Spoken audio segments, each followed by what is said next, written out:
Bonjour à tous et bienvenue dans cette vidéo où nous allons parler du contexte historique dans les films Disney.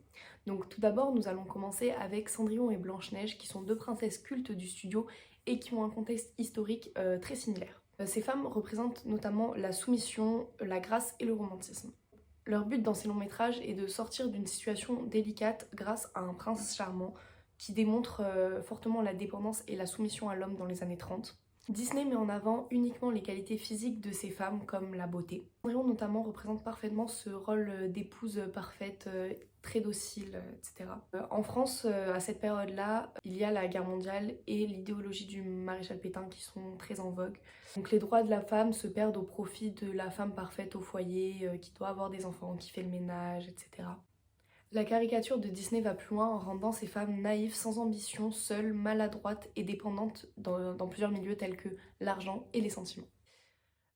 Plusieurs d'autres adjectifs pourraient les qualifier, mais la plupart sont très rabaissants pour la femme. Mis à part la beauté, la sensibilité, la joie, la docilité et le dévouement à l'homme. On ressent aussi la pression de la mère de famille avec la fameuse phrase « Ils vécurent heureux et eurent beaucoup d'enfants ».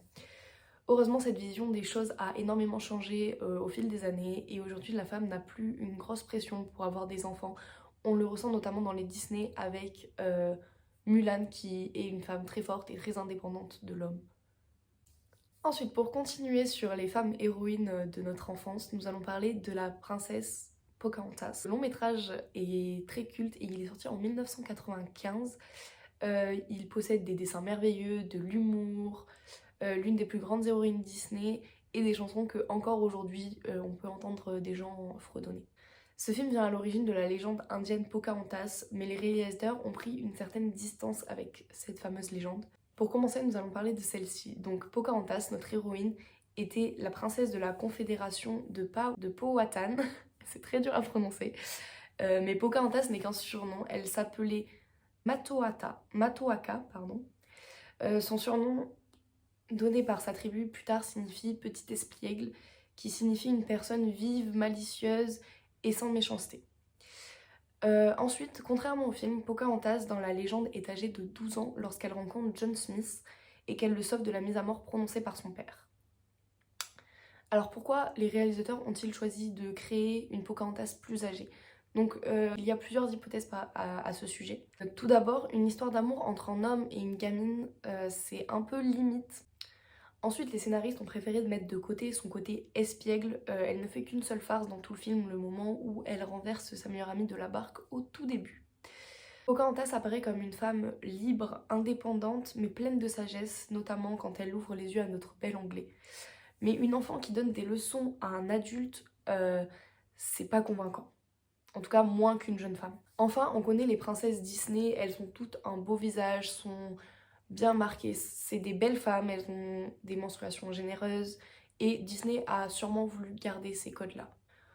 Aujourd'hui, Pocahontas ne se révèle plus vraiment du fait historique mais d'une légende et Disney le précise dans le titre du long métrage qui est Pocahontas, la légende indienne. Pour revenir sur ce que John Smith a raconté, les historiens sont assez partagés. Certains pensent qu'il aurait mal interprété un rituel et qu'il aurait nullement été mis à mort et d'autres pensent qu'il a tout simplement tout inventé. Nous avons une nouvelle question à nous poser. Pourquoi l'événement du sauvetage de John apparaît seulement à la fin du film alors que tout vient de là? Deux raisons sont valables. Le film est autant une histoire d'amour qu'un réquisitoire contre le racisme et le manque de communication entre les hommes. Et évidemment, une histoire d'amour où l'un des amants sauve l'autre, c'est magnifique. L'amour entre notre anglais et notre indienne montre qu'une paix est possible entre les deux peuples. Mais les colons anglais sont racistes et sous-estiment le peuple de Pocahontas. Et celui-ci les voit comme des destructeurs, des personnes avides. Personne n'imagine que la paix est possible. Pour finir, nous allons parler de la petite sirène, aussi connue sous le nom d'Ariel. Donc dans les Disney, Ariel est une princesse sirène, fille du roi Triton. Attirée par le monde des humains, elle rêve d'avoir des jambes et de vivre sur la terre ferme. Arrive le jour où elle sauve le prince Eric de la noyade, dont le navire a fait naufrage, et elle en tombe amoureuse. Lorsque le prince reprend ses esprits sur la plage, il l'entend chanter au loin, mais n'ayant pas réussi à lui parler, il se jure de l'épouser un jour. Pendant ce temps, Ariel passe un pacte avec Ursula, la sorcière aux tentacules.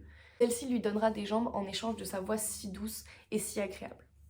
Puis vous connaissez la suite, Ariel reste humaine et épouse le prince Eric.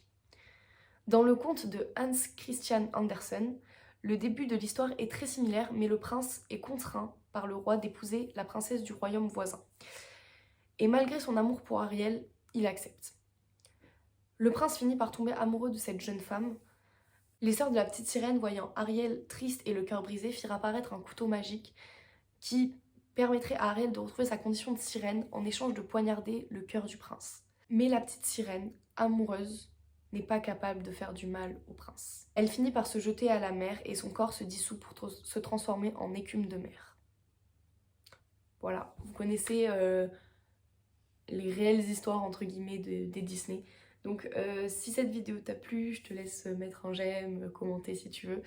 Donc cette vidéo a été réalisée dans le cadre de mes cours, donc c'est pour un web documentaire sur le thème de Disney et Pixar.